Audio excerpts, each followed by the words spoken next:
बेरोजगारी सबसे बड़ा मुद्दा है। बेरोजगारी का सबसे बड़ा कारण है नरेंद्र मोदी जी। अनपढ़ आदमी के हाथ में ताकत आती है तो ऐसे ही वो सर्वनाश करता है। मेरे दिल में ना सही ये तेरे दिल में ही सही हो, कहीं भी आग लेकिन आग जलनी चाहिए। फर्जी ओबीसी है, इनमें से कोई ओबीसी नहीं है। ओबीसी कांग्रेस के पास है, छत्तीसगढ़ का मुख्यमंत्री ओबीसी है। दिखाओ हुनर जितने दिखा सकते हो सताने के, हम तो आदी है सितम उठाने के। मुनस्सर तिनके उठा कर नया घर बना रहा हूँ मैं। देखिए यहाँ पर कांग्रेस का जो आक्रोश है वो बिल्कुल सड़कों पे दिखाई दे रहा है। थोड़ा सा आप ऊपर कैमरा करके वहाँ पर भी दिखाई देगा, टॉयलेट के ऊपर भी लोग खड़े हुए और पूरी तरीके से विरोध किस तरीके से प्रदर्शन कर रहे हैं। आप समझते हैं हमारे साथ महिला भी है, हम उनसे समझते हैं कि मैडम बीजेपी तो यही कह रहे हैं ना कि ओबीसी का अपमान किया है और जो भी फैसला आए हैं ये कोर्ट से दिए हैं। नरेंद्र मोदी जी अगर ये बात बोलें तो समझ में आता है। राहुल गांधी जी इस देश के आखिरी आदमी होंगे, आखिरी व्यक्ति होंगे जो किसी भी जात पात पर कभी भी कोई मुद्दा बनाएंगे। पहली बात, उन्होंने नीरव मोदी के बारे में बोला, ललित मोदी के बारे में बोला, वो नहीं है ओबीसी। जिन्होंने केस किया वो भी नहीं है ओबीसी। तो इस तरीके से टर्न अराउंड करना जातिवाद पे, पहली बात ये बीजेपी का यही काम है। ये डेवलपमेंट की बात करो, रोजगार की बात करो तो ये घुमाकर फिर वहीं पर लेकर जाते हैं। नरेंद्र मोदी जी को अगर हम सवाल कर रहे हैं तो इसलिए कर रहे हैं क्योंकि वो क्यों जाकर गोद में बैठे हुए हैं अडानी की। वो बोलते हैं सामान्य घर से आए हुए हैं, तो सामान्य घर का व्यक्ति ये तो नहीं करता कि अमीर व्यापारियों के जाके गोद में बैठ जाए। कहाँ गए वो 20,000 करोड़ रुपए? क्यों नहीं होती बात की जो उनके पोर्ट पर इतना ड्रग्स मिला था लाखों करोड़ों का, उस पर बात क्यों नहीं हो रही है? इसे घुमाकर ओबीसी मुद्दा बनाने का ये बहुत ही छोटा और 2024 की तैयारी लग रही है आपको?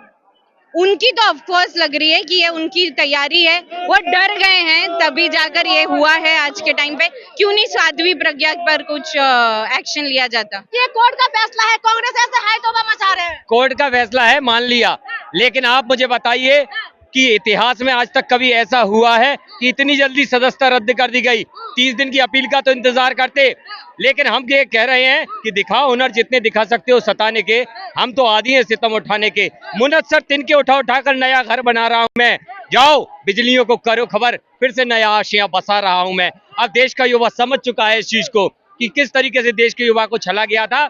आज लोकतंत्र की लाज के लिए हम लोग, राहुल गांधी के मान सम्मान के लिए हम लोग सड़कों पर हैं और इस सम्मान के लिए अगर हमारी जान भी जाती है तो हम तैयार हैं। हमारे राष्ट्रीय अध्यक्ष युवा कांग्रेस के जो जूझ रहे हैं उनके साथ हम कंधे से कंधा मिलाकर युवा कांग्रेस के सभी सिपाही हम लड़ाई लड़ रहे हैं और लड़ते रहेंगे। जब भी किसी देश में अगर विपक्ष नहीं होगा तो सीधी सी बात है कि सत्ता तानाशाही पे उतर आएगी। तो आज ये सारे जो संगठन है, छोटे मोटे राजनीतिक संगठन है, वो सारे आज एक जाजम पे इसलिए इकट्ठे हुए हैं क्योंकि वो ये जानते हैं कि अगर लोकतंत्र को बचाना है तो सबको एक साथ जाजम पे आना पड़ेगा और अगर सत्ता को भी अगर सिखाना है तो सबको एक साथ आना पड़ेगा। इसीलिए ये सोई हुई सत्ता जागेगी और तभी जाके लोकतंत्र की रक्षा कर सकते हैं। हो चुकी है पीर पर्वत सी पिघलनी चाहिए, इस हिमालय से कोई गंगा निकलनी चाहिए। सिर्फ हंगामा खड़ा करना मेरा मकसद नहीं, मेरा मकसद है कि ये सूरत बदलनी चाहिए। मेरे दिल में ना सही ये तेरे दिल में ही सही हो, कहीं भी आग लेकिन आग जलनी चाहिए। आग जल चुकी है, देश जाग चुका है। 2024 में राहुल गांधी कांग्रेस की वापसी होने वाली है। क्या लगता है कि विपक्ष को एकजुट में हो चुके हैं? विपक्ष या लोकतंत्र की हो तो आम आदमी पार्टी कह रही है कि हम राहुल जी के नहीं, हम लोकतंत्र के साथ में हैं। विपक्ष एक हो चुका है, नहीं विपक्ष एक है। ये लड़ाई है एक प्रजातंत्र को बचाने के लोगों की और एक प्रजातंत्र को मिटाने वाले लोगों की। तो निश्चित रूप से दो धड़े देश में चल रहे हैं। हम उस लड़ाई में लड़ रहे हैं जिसमें हमें लोकतंत्र को बचाना है।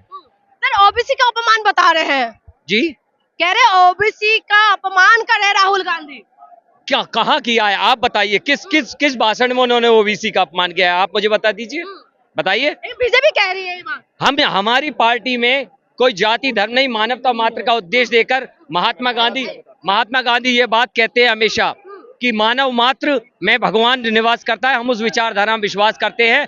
हम इस विचारधारा में विश्वास नहीं करते ऊंच नीच जात पात। ये राजनीति के लिए केवल मोदी जी देखते होंगे क्योंकि उनके चश्मे में जातिगत धर्मगत भेद हैं और वो देश को बांट कर ही गाली दिए हैं ओबीसी को। सबसे बड़ी बात, नीरव मोदी ओबीसी है क्या? ललित मोदी ओबीसी है क्या? नरेंद्र मोदी जी खुद 2001 में अपने आप को मुख्यमंत्री रहते हुए ओबीसी घोषित किए हैं। ये सब फर्जी ओबीसी हैं, इनमें से कोई ओबीसी नहीं है। ओबीसी कांग्रेस के पास है। छत्तीसगढ़ का मुख्यमंत्री ओबीसी है, राजस्थान का मुख्यमंत्री ओबीसी है। हमारे पास कई ऐसे नेता हैं जो ओबीसी चेहरे हैं। वो ओबीसी के आड़ में पीछे छुपना चाहते हैं, भ्रष्टाचार को, अपने चोर साथी को दबाना चाहते हैं, बचाना चाहते हैं और खुद अपनी चोरी को छिपाना चाहते हैं। मोदी जी, आम आदमी पार्टी कह रहे हैं कि प्रधानमंत्री कम पढ़े लिखे से इतिहास में पहली बार, यानी कि भारत के इतिहास में इतना कम पढ़े लिखे प्रधानमंत्री बने हैं, पूरी तरीके से हमलावर है। निश्चित रूप से कम पढ़ा लिखा प्रधानमंत्री जब बनता है, जब अनपढ़ आदमी के हाथ में ताकत आती है, तो ऐसे ही वो है, देश का सर्वनाश की ओर है। मोदी जी लोकतंत्र को नहीं, पूरे देश का सत्यानाश कर देना चाहते हैं, जो आपके सामने दिखाई दे रहा है। चाहे महंगाई की बात हो, बेरोजगारी की बात हो, विकास की बात हो, विदेश नीति की बात हो, हर मोर्चे पे मोदी सरकार फैल है। ये अनपढ़ होने का ये बहुत बड़ा प्रमाण है। भ्रष्टाचार तो भाजपा सरकार कर रही है, मुडानी कर रही है। ईमानदार बताते हैं, पूरे देश की मलाई खा के देश को बेचने का काम कर रही है मुडानी, मोदी प्लस अडानी। और मैं बता देना चाहता हूं मुडानी को कि इन पुलिस से हम डरने वाले नहीं हैं। इनकी लाठी भी खाएंगे, अभी आपके पास रुक गया हूं, जेल भी जाएंगे, लाठी भी खाएंगे। 24 में खेला होगा क्या? खेला होने वाले हैं तो खेला होगा निश्चित रूप से। देश की जनता ने राहुल गांधी जी की ओर कैसे आइए राहुल गांधी जी को प्रधानमंत्री बनाने के लिए न केवल पार्टियां बल्कि इस देश की जनता ने ठान लिया है। मोदी जी को इसी बात का डर है। अभी भारत यात्रा में जो जन समर्थन राहुल जी के साथ चल रहा था, मोदी जी इस बात से घबराए हुए हैं। चेहरा कौन है? राहुल गांधी से बड़ा चेहरा इस देश में। 2 साल के लिए सजा मिल गया है।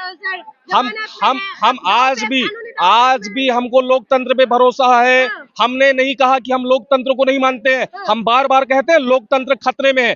हम लोकतंत्र पे भरोसा करते हैं, हम न्यायालय प्रक्रिया पर भरोसा करते हैं। हम न्यायालय जाएंगे, हमको भरोसा और उम्मीद है कि हमारे साथ न्याय होगा और कोई भी ताकत कांग्रेस को, राहुल जी को नहीं रोक सकती है। जन सैलाब आप देख रही हैं, ये मात्र भीड़ नहीं है, इस देश के युवा हैं। जिस ओर जवानी चलती है उस ओर जमाना चलता है, आपने सुना होगा। ये वही भीड़ है, ये वही संख्या है। राहुल जी को कोई नहीं रोक सकता। टी-शर्ट है, व्हाइट टी-शर्ट पहने हुए हैं और आप ये टी-शर्ट देखिए, इसमें लिखा हुआ है डरो मत। आखिर में डरा कौन रहे हैं? डरा में मोदी रहा है। मोदी कहाँ डरा रहे हैं? मोदी डरा रहा है। राहुल गांधी को कैसे विद्रोह करने से रोक रहा है, ये सब चीज अच्छी नहीं लगती। आगे दे दे भाई, तू भी बोल। हाँ जी बताइए, क्यों आप लोगों को लग रहा है कि डरा रहे हैं कोई आप लोगों को? किस चीज से डरा रहा है? आप लोग जो टी-शर्ट पहने हाँ जी, हुए हैं, मैं हमें इस चीज से ऐतराज है कि अभी राहुल गांधी को अरेस्ट किस वजह से कर लिया और क्यों, उनका कोई रीजन नहीं था। उन्होंने कोई ऐसा वाक्य निकाल दिया जैसे मोदी के बारे में कुछ उन्होंने निकाल दिया, तो उन्होंने स्पेसिफिक एक अपनी अपोजिशन पार्टी को कहने के लिए ये सब चीजें। कानूनी तरीके से कार्रवाई हुई है, कानूनी तरीके से जो कार्रवाई हुई है। हाँ जी, क्या कोर्ट का फैसला है ना? कांग्रेस इतना हम कोर्ट के फैसले से सहमत नहीं है, इसलिए हम उस चीज का विरोध कर रहे हैं। अच्छा, ये तमाम लोग जो आपको दिखाई दे रहे हैं राजस्थान से आए हुए लोग हैं। आप लोग कहाँ से आए हैं? 12 राजस्थान से आए हैं। हाँ। कहना चाहते हैं कि बीजेपी सरकार अडानी मोदी से मिली हुई है, इसीलिए ये सरकार ने राहुल गांधी जी को संसद से ये बर्खास्त किया गया है और ये बीजेपी सरकार हमारी अडानी अंबानी से मिलकर सरकार चलाई जा रही है और आम जनता को परेशान किया जा रहा है। परेशान हो रहे, कह रहे हैं जनता बड़ी खुश है। सरकार को बता देते हैं कि हम इस तानाशाह सरकार से डरेंगे नहीं, डट के मुकाबला करेंगे। हम राहुल गांधी वाले हैं। कह रहे जनता तो बड़ी खुश है, आप कह रहे हैं जनता कुछ नहीं है। बीजेपी सरकार मोदी सरकार से बहुत बेरोजगारी बढ़ी, राजनीति फैला रही है। भारतीय जनता पार्टी पूरे देश में नफरत की राजनीति फैला रही है। नफरत कहाँ दे हो, तो कह रहे धर्म के नाम पर बांट रही है। धर्म के नाम पे कहाँ बांट रहे हैं? कह रहे हैं कि विकास कर रहे हो, सबका साथ सबका विकास नहीं कर रही है। आपको भी तो चल रहा होगा, कौन सा विकास किया? सरकार कह रहे हैं ना, बीजेपी कह रही है। टाइम में बेरोजगारी सबसे बड़ा मुद्दा है। बेरोजगारी का सबसे बड़ा कारण है नरेंद्र मोदी जी। वो जुमले देते हैं लोगों को, 2 करोड़ लोगों को रोजगार का वादा किया था, अभी तक कोई वादा पूरा नहीं हुआ। लोग सड़कों पे बेरोजगार घूम रहे हैं, युवा बेरोजगार घूम रहा है। आप कह रहे बेरोजगारी है, आप कह रहे कि विकास, सरकार डंका बजा के कह रहे कि हमने विकास किया है। मत डरो, डरो मत। टी-शर्ट पहने क्यों नहीं आप? हाँ, पहने क्यों नहीं? टी-शर्ट पहन रखी है ना? अंदर पहन रखिए। नहीं, अभी हाथ में लेके आया है। नहीं पहनेंगे ना, अभी लाए ना। अच्छा मैं गर्मी की वजह से नहीं पहनी हुई है और जो ये बीजेपी सरकार है वो गरीब लोगों का भला नहीं कर रही है और ये अंडानी अंबानी से मिली। देश में उनके लिए सुनता, ये वही लोग हैं जो सार्वजनिक मंचों पे खड़े होकर कहते हैं कि देश के गद्दारों को, कौन है देश के गद्दार, कौन है देश के अंदर गद्दार? ये लोग जो लोकतंत्र की हत्या कर रहे हैं, ये हैं देश के गद्दार। वो लोग हैं जो इस देश के आम नागरिकों का पैसा चुरा कर भाग गए, वो देश के गद्दार हैं। तो ठाकुर उनको कहें, उनके काले कारनामे उजागर करें।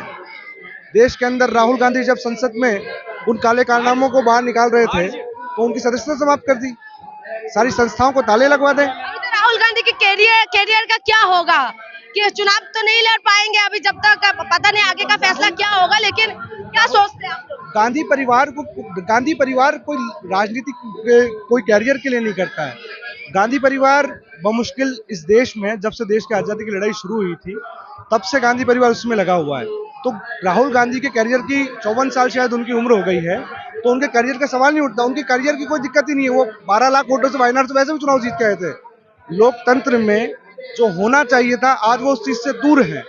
तो राहुल गांधी आज लड़ाई लड़ रहे हैं युवाओं की, किसानों की और इस देश में आवाज की, आपकी और मेरी और लोकतंत्र की बात कर रहे हैं राहुल जी। राजस्थान में और छत्तीसगढ़ में दोनों में ओबीसी सीएम है। 3 बार राजस्थान में ओबीसी का सीएम रहा है। और ये बात जैसे जैसे चुनाव नजदीक आ जाती है तभी आ जाती है। भाई गुजरात चुनाव में आप कह रहे थे कि भाई मेरे को नीच कहा, ओबीसी के लोगों को नीच कहा। भाई नरेंद्र मोदी, मेहुल चोकसी, नीरव मोदी, उन्होंने नीरव मोदी को कहा है चोर, तो उसमें पूरी ओबीसी चोर हो गई क्या? ये कहाँ की बात हुई? आज हम सब लोग, मेरे साथ भी कई लोग हैं जो ओबीसी समुदाय के हैं, तो ओबीसी समुदाय के लोग यहाँ विरोध प्रदर्शन में क्यों आएंगे? क्योंकि बात ओबीसी की हुई नहीं, बात को मोड़ने का और घुमाने की कोशिश की जा रही है जो बीजेपी हमेशा करती है। ऐसा कुछ नहीं है मैम, एक प्रति व्यक्ति के लिए बोला था, एक व्यक्ति के लिए बोला था, पर ये बीजेपी की है जो देशता फैलाते हैं। उन्होंने सिर्फ एक व्यक्ति के लिए बोला था, नीरव मोदी के लिए बोला था, पर इन्होंने क्या है पूरे ओबीसी समाज के लिए कर दिया। ये इनका ये मैन्युफैक्चर होता है। जब चुनाव नजदीक आते हैं ये ऐसा भ्रम फैलाते हैं, ऐसा भ्रम फैला के सोचते हैं कि हम चुनाव जीत जाएंगे। ऐसा कुछ नहीं है। हम कांग्रेस के साथ हैं। आज आप देख रहे हो कांग्रेस के साथ यूथ कितना जुड़ा हुआ है। आज ओबीसी भी आई हुई है। अगर ओबीसी के साथ ऐसा कुछ बोला होता तो आज ओबीसी जुड़ी नहीं होती। आज हमारे सब साथी, युवा साथी। 24 में चेहरा किसका बनेगा? कांग्रेस का। कांग्रेस तो चेहरा, भारतीय जनता पार्टी तानाशाही सरकार से हम दबने वाले नहीं है और हम सरकार को बता देते हैं कि आने वाले चुनाव में पूरे भारत में प्रचंड बहुमत से कांग्रेस अपना झंडा ले रहेगी। प्रधानमंत्री का चेहरा कौन होगा? जिंदाबाद राहुल गांधी। प्रधानमंत्री का चेहरा कौन बनेगा? प्रधानमंत्री का चेहरा अभी कांग्रेस जो मतदान होने के बाद सुनिश्चित करेगी। अभी कोई प्रधानमंत्री का चेहरा नहीं है। प्रधानमंत्री का चेहरा वो चुनाव होने के बाद सुनिश्चित करेगी।